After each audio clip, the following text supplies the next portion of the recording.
کلیپ رو دیدید؟ هیچ کس 2 تا نون بر نداشت. همه سهم خودشونو برداشتن و حق همدیگر رو نخوردن. این عزیزان از جون و مال و زندگیشون گذشتن که الان یه عده راحت ثروت مملکت رو غارت کنن.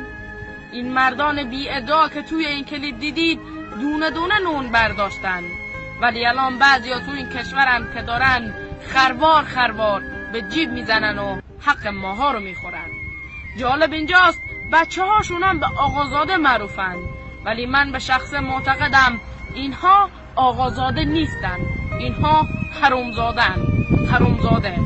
در ضمن آقازاده کسی نیست که یه پدر بانفوذ داشته باشه.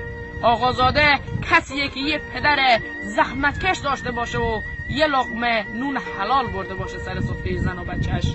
به اینا میگن آقازاده.